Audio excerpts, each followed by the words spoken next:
नमस्कार मित्रों, स्वागत है आप सभी का पेल गुरुजी यूट्यूब चैनल पर। तो जैसा कि मित्रों अपन पढ़ रहे थे कक्षा 6 हमारा राजस्थान पाठ्य पुस्तक माध्यमिक शिक्षा बोर्ड की, जिसका पार्ट नंबर 1 अपन ने कंप्लीट तरीके से पढ़ लिया है। आज अपन इस वीडियो के माध्यम से इसका पार्ट नंबर 2 पढ़ने वाले हैं, जिसका नाम है राजस्थान का इतिहास। और इस पार्ट के अंदर अपन सीखेंगे कि राजस्थान को प्राचीन समय के अंदर किन किन नामों से जाना जाता था, इसके अंदर कौन कौन से जनपद हुआ करते थे, कौन कौन से अंचल हुआ करते थे, और उन अंचलों को जनपदों को जो है किन किन नामों से जाना जाता था, इसके बारे में अपन विस्तार से चर्चा करेंगे इस पाठ के माध्यम से। तो वीडियो को शुरू से अंत तक पूरा देखना। इसके अंदर आपको राजस्थान के इतिहास से संबंधित काफ़ी नई बातें सीखने को मिलेगी, जो कि आपको गाइडों के अंदर नहीं मिलती है, और ये आपके कम्पिटिटिव एग्जाम की दृष्टि से बहुत ही महत्वपूर्ण बातें हैं। ठीक है, तो अब अपन शुरू करते हैं। देखिए राजस्थान का इतिहास। अब देखिए राजस्थान, देखिए मित्रों, वर्तमान समय के अंदर अपन जिस प्रदेश को राजस्थान के नाम से जानते हैं, प्राचीन समय में ये इसका नाम राजस्थान नहीं हुआ करता था। तो देखिए प्राचीन समय में जो ये राजस्थान है, ये छोटे छोटे जनपदों और अंचलों के अंदर विभक्त था। तो इसके अंदर बहुत सारे जनपद और अंचल हुआ करते थे प्राचीन समय में। और देखिए इन जनपदों और अंचलों को जो है वहाँ पर रहने वाली जाति या भौगोलिक स्थानों के नाम से जाना जाता था उस समय। तो यहाँ पर एक बात स्पष्ट होती है कि वर्तमान समय के अंदर अपन को जो राजस्थान का स्वरूप नज़र आ रहा है, ये प्राचीन समय में उस ऐसा राजस्थान नहीं था। उस समय इसके अंदर विभिन्न प्रकार के छोटे छोटे अंचल और जनपद हुआ करते थे, और इन छोटे छोटे अंचलों और जनपदों का जो नाम है वो इनके अंदर निवास करने वाली या तो जाति के नाम के आधार पर था, या फिर इन स्थानों की भौगोलिक स्थिति के आधार पर था। ठीक है, जैसे इस उदाहरण के तौर पर जांगल प्रदेश, मरु प्रदेश, अर्जुनैन जनपद, सिवी जनपद, मेवात जनपद। तो इस प्रकार देखिए, तो यहाँ पर इसका नाम मेवात इसलिए पड़ा क्योंकि यहाँ पर मेव जाति निवास करती थी, यहाँ पर सिवी जाति निवास करती थी, यहाँ पर अर्जुनैन जाति निवास करती थी, और यहाँ पर मरु जाति निवास करती थी। तो इस प्रकार देखिए यहाँ पर रहने वाली जातियों के नाम के आधार पर इनका, इन क्षेत्रों का, इन जनपदों का जो नाम है वो इन जातियों के नाम के आधार पर रखा जाता था। ठीक है, अब देखिए राजस्थान के जनपदों का जो उल्लेख है वो किन ग्रंथों के अंदर मिलता है, ये आपको याद रखना है। देखिए राजस्थान के जनपदों का उल्लेख जो मिलता है वो एक तो महाभारत ग्रंथ के अंदर मिलता है, और दूसरा है संहिता ग्रंथों के अंदर मिलता है। तो ये बात आपको याद रखनी है कि राजस्थान के जनपदों का उल्लेख किन ग्रंथों के अंदर मिलता है। ठीक है, अब देखिए महाकाव्यकालीन राजस्थान के बारे में समझते हैं। देखिए हमारे विभिन्न प्रकार के महाकाव्य हैं, जैसे रामायण, महाभारत, ऋग्वेद, चरक संहिता, वृहद संहिता। इस प्रकार के हमारे विभिन्न प्रकार के जो है वो महाकाव्य हैं। तो राजस्थान के ऐसे कौन से अंचल है, या फिर कह सकते हैं कि ऐसे कौन से जनपद है जिनका उल्लेख इन महाकाव्यों के अंदर मिलता है। तो अब अपन देखिए महाकाव्यकालीन राजस्थान के बारे में समझते हैं। देखिए एक प्रदेश है मरु प्रदेश, जिसको मरु कांतार के नाम से भी जानते हैं। इसका उल्लेख जो है वो महाकाव्य के अंदर मिलता है। ठीक है, अब देखिए इस मरु प्रदेश के अंदर राजस्थान का कौन सा भाग शामिल था। तो देखिए वर्तमान समय के अंदर जो श्री गंगानगर है, बीकानेर है, जैसलमेर, बाड़मेर, चूरू और नागौर, इन जिलों का जो भाग हुआ करता था वो प्राचीन समय में मरु प्रदेश का भाग हुआ करता था। ठीक है, और इस मरु प्रदेश का जो उल्लेख है, इस मरु प्रदेश का उल्लेख वो ऋग्वेद, रामायण, महाभारत, चरक संहिता और वृहद संहिता, इन ग्रंथों के अंदर मिलता है। तो इन पांचों ग्रंथों के नाम आपको याद होने चाहिए कि जो मरु प्रदेश है इसका उल्लेख किन किन ग्रंथों के अंदर मिला था। ठीक है, अब देखिए ये मरु प्रदेश जो है ये आर्यों का प्रारंभिक जनतंत्र था, यानी आर्य जो सबसे पहले राजस्थान के अंदर आकर बसे थे वो सबसे पहले इस मरु प्रदेश के अंदर आकर बसे थे। इसी कारण ये मरु प्रदेश जो है ये आर्यों का प्रारंभिक जनतंत्र था। ठीक है, तो ये बातें आपको याद रखनी कि मरु प्रदेश के अंदर कितने जिले शामिल है। तो ये 6 जिले शामिल थे उस समय, श्री गंगानगर, बीकानेर, जैसलमेर, बाड़मेर, चूरू और नागौर। और इसका उल्लेख किन ग्रंथों के अंदर मिलता है, तो ये पांचों ग्रंथों के नाम आपको याद होने चाहिए। और इस मरु प्रदेश को ही जो है आर्यों का जनतंत्र, प्रारंभिक जनतंत्र कहा जाता था। ठीक है, अब देखिए धीरे धीरे क्या हुआ कि कालांतर में इस मरु प्रदेश का विस्तार हुआ, जिसके कारण इस मरु प्रदेश के अंदर 3 छोटे छोटे जनपदों का निर्माण हुआ। ठीक है, और इन 3 जनपदों के नाम आपको याद होना चाहिए। पहला जनपद था कुरु जनपद, दूसरा जनपद था मद्र जनपद, और तीसरा जनपद जो था वो जांगल जनपद था। ठीक है, तो यहाँ पर एक महत्वपूर्ण प्रश्न बन सकता है कि जो कालांतर के अंदर मरु प्रदेश का विस्तार हुआ उसके कारण मरु प्रदेश के अंदर कितने जनपदों का निर्माण हुआ, तो 3 जनपदों का निर्माण हुआ था। और ये 3 जनपद कौन कौन से थे, तो पहला था वो कुरु जनपद, दूसरा मद्र जनपद, तीसरा जो है वो जांगल जनपद। अब देखिए अपन इस जांगल जनपद के बारे में समझते हैं। देखिए जांगल जनपद, अब देखिए जांगल जनपद के अंदर जो है बीकानेर का जो है लगभग पूरा भाग आता है और जोधपुर और नागौर का जो है वो कुछ भाग जो है वो उस समय जांगल जनपद का भाग हुआ करता था। ठीक है। और इस जांगल जनपद की जो राजधानी थी वो अहि छत्रपुर हुआ करती थी और इस अहि छत्रपुर को जो है वर्तमान समय के अंदर नागौर के नाम से जानते हैं। तो नागौर का प्राचीन नाम क्या था? तो अहि छत्रपुर था। तो ये सबसे इंपॉर्टेंट बात है। एक बात और याद रखनी कि जो यादव वंश के जो बलराम थे और भगवान श्री कृष्ण जो थे वो द्वारिका जा रहे थे, उस समय इसी क्षेत्र से होकर गुजर रहे थे। ठीक है। तो इस प्रकार बलराम और श्री कृष्ण द्वारिका जाते समय वो जांगल प्रदेश यानी जो जांगल जनपद था इसके अंदर होकर गुजरे थे। तो ये बातें आपको जांगल जनपद के बारे में याद रखनी है। तो सबसे इंपॉर्टेंट यहाँ पर प्रश्न बनता है कि जो जांगल जनपद की राजधानी हुआ करती थी वो कौन थी? तो ये अहि छत्रपुर है। ठीक है। और इसके अंदर कौन से जिले आते हैं? तो ये 3 जिलों का जो है भूभाग जो था वो उसमें जांगल जनपद का भाग हुआ करता था। तो ये आपको याद रखना है। अब अपन देखिए अगले जनपद के बारे में पढ़ते हैं, मत्स्य जनपद। अब देखिए ये मत्स्य जनपद जो है ये अलवर और जयपुर के मध्य का जो क्षेत्र है वो प्राचीन समय के अंदर मत्स्य जनपद के नाम से जाना जाता था। तो ये जयपुर और अलवर के मध्य का जो क्षेत्र है वो मत्स्य जनपद का भाग हुआ करता था। और इस मत्स्य जनपद की जो राजधानी थी वो विराटनगर या बेराट थी। ठीक है। यानी ये वर्तमान के अंदर जो प्राचीन सभ्यता के अंदर अपन पढ़ते हैं इसको। ठीक है। तो इस प्रकार ये विराटनगर या बेराट जो थी ये मत्स्य जनपद की राजधानी थी। अब इस मत्स्य जनपद का जो उल्लेख मिलता है वो ऋग्वेद के अंदर मिलता है और इसका जो वर्णन जो किया था वो एक चीनी यात्री युआन चांग ने किया था। ठीक है। तो यानी युआन चांग ने इस मत्स्य जनपद का वर्णन भी किया था। तो ये बातें 4 बातें जो है वो आपको मत्स्य जनपद के बारे में याद रखनी है कि इसके अंदर कौन सा दो क्षेत्र आता है? तो अलवर और जयपुर के मध्य का क्षेत्र आता है। इसकी राजधानी जो है विराटनगर या फिर कह सकते हैं इसका एक नाम और है बेराट थी और इसका उल्लेख जो है वो ऋग्वेद के अंदर मिलता है और इसका वर्णन जो है चीनी यात्री युआन चांग ने भी किया था। तो ये बातें आपको मत्स्य जनपद के बारे में याद रखनी है। अब देखिए अगला जनपद है सूरसेन जनपद। देखिए सूरसेन जनपद, अब देखिए सूरसेन जनपद के अंदर 3 जिलों का क्षेत्र शामिल था उसमें, भरतपुर, धौलपुर और करौली। इनका जो अधिकांश भाग था वो इस सूरसेन जनपद के अंदर शामिल था। और इस सूरसेन जनपद की जो राजधानी हुआ करती थी वो मथुरा थी उस समय। और इस सूरसेन जनपद का जो उल्लेख मिलता है वो 2 जगह मिलता है। देखिए पहली तो देखिए जो बयाना प्रशस्ति है इसके अंदर सूरसेन नामक राजवंश का उल्लेख मिलता है। तो इस प्रकार बयाना प्रशस्ति के अंदर इस सूरसेन जनपद का उल्लेख मिल रहा है क्योंकि यहाँ पर सूरसेन जो राजवंश था उसका वर्णन मिलता है इस बयाना प्रशस्ति के अंदर। और दूसरी जो 4वीं शताब्दी ईसा पूर्व के जो यूनानी लेखक थे सिकंदर के समय के, उन्होंने सौरसेन या फिर कह सकते कि सूरसेन नामक शब्द का उल्लेख किया था। तो इस प्रकार यहाँ से भी अपन को सूरसेन जनपद की जानकारी मिलती है। तो इस प्रकार सूरसेन जनपद का जो उल्लेख है वो 2 जगह पर मिलता है। पहला तो मिलता है बयाना प्रशस्ति के अंदर और दूसरा इनका उल्लेख मिलता है जो 4वीं शताब्दी ईसा पूर्व के जो यूनानी लेखक थे इन्होंने जो भी रचनाएं लिखी थी उनके अंदर सौरसेन या सूरसेन नामक शब्द का उल्लेख मिलता है उनके अंदर। इस प्रकार इस सूरसेन जनपद के बारे में ये आपको ये 3 बातें याद रखनी है। पहली बात तो ये कि इसके अंदर किन किन जिलों का भाग आता था, तो इसमें भरतपुर, धौलपुर और करौली का जो अधिकांश भाग है वो सूरसेन जनपद के अंदर आता था उस समय। और दूसरी बात इसकी राजधानी कहाँ थी, तो इसकी राजधानी मथुरा थी। और तीसरी बात याद रखना कि इसका उल्लेख कहाँ कहाँ पर मिलता है, तो इसका उल्लेख 2 जगह पर मिलता है। एक तो बयाना प्रशस्ति के अंदर जिसके अंदर सूरसेन राजवंश का उल्लेख है, और दूसरी बात जो 4वीं शताब्दी ईसा पूर्व के जो यूनानी लेखक थे सिकंदर के समय के, इन्होंने सूरसेन या सौरसेन शब्द का उल्लेख किया था। तो इस प्रकार यहाँ पर जो है इस सूरसेन जनपद का उल्लेख मिलता है।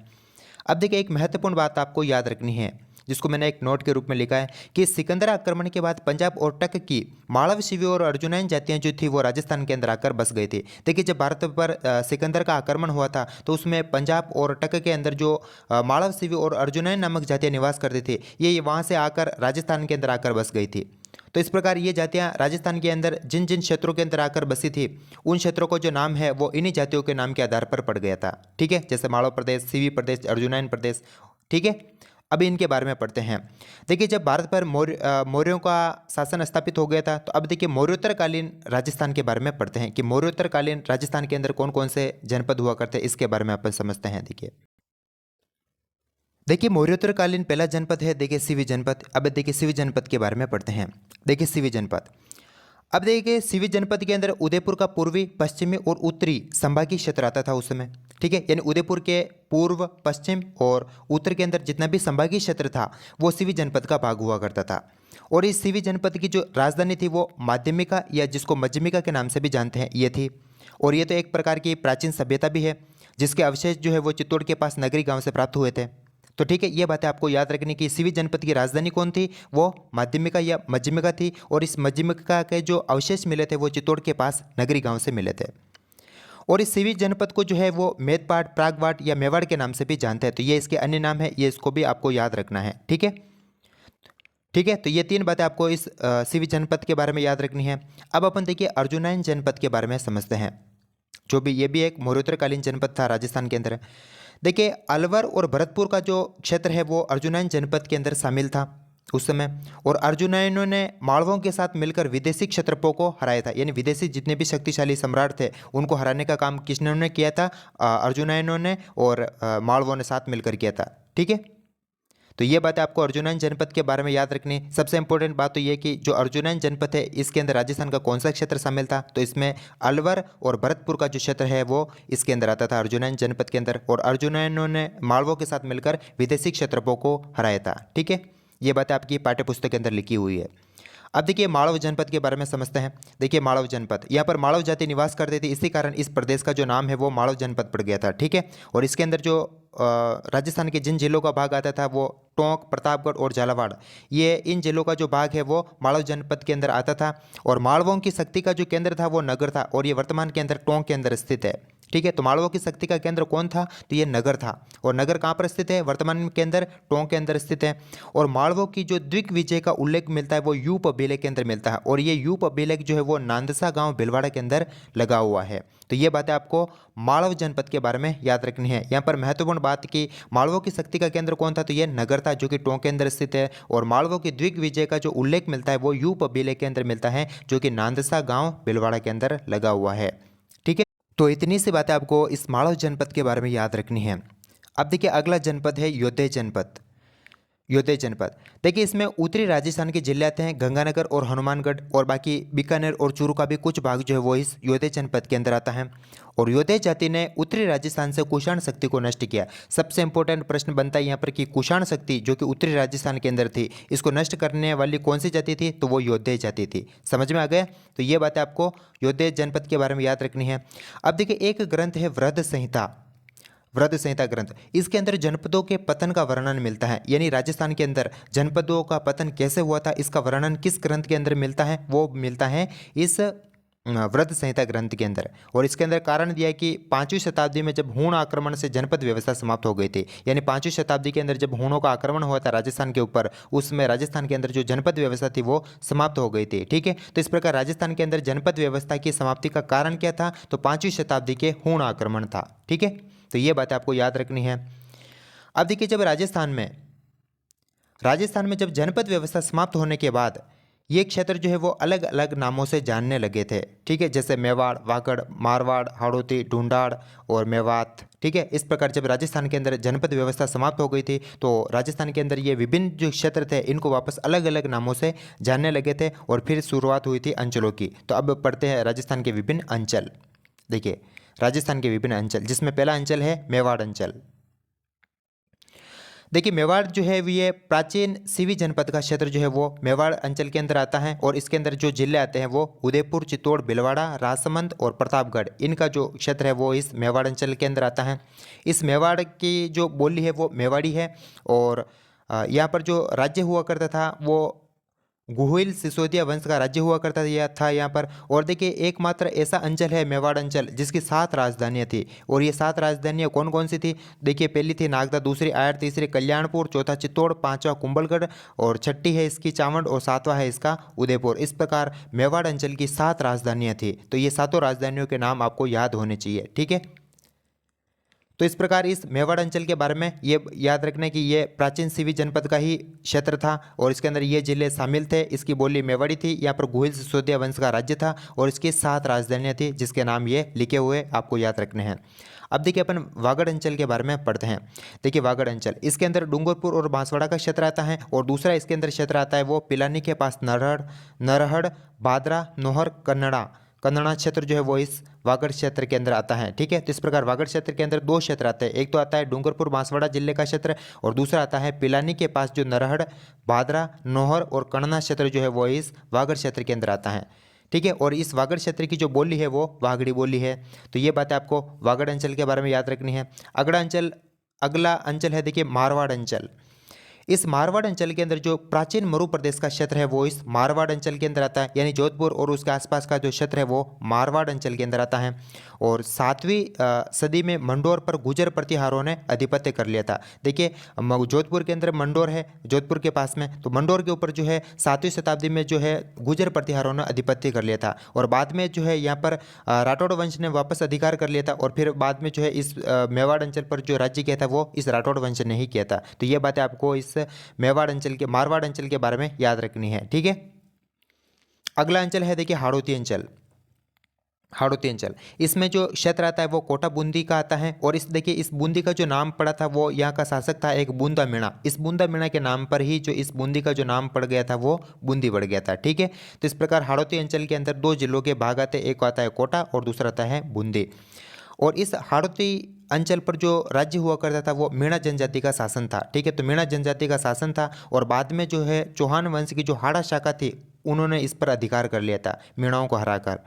और यहाँ इस हाड़ौती अंचल की जो बोली है वो हाड़ौती बोली है। तो ये बातें आपको इस हाड़ौती के बारे में याद रखनी है कि इसके अंदर कोटा बूंदी का जो है क्षेत्र आता है। मीणा जनजाति का पहले प्राचीन समय के अंदर शासन हुआ करता था, बाद में चौहान वंश की हाड़ा शाखा ने यहाँ पर अधिकार कर लिया था मीणाओं को हराकर, और यहाँ की जो बोली है वो हाड़ौती बोली है। अगला है देखिए ढूंढाड़ अंचल। इस ढूंढाड़ अंचल में जो क्षेत्र आता है, देखिए इसके अंदर क्षेत्र आता है जयपुर, और इसके आसपास का जो क्षेत्र है वो ढूंढाड़ अंचल के अंदर आता है।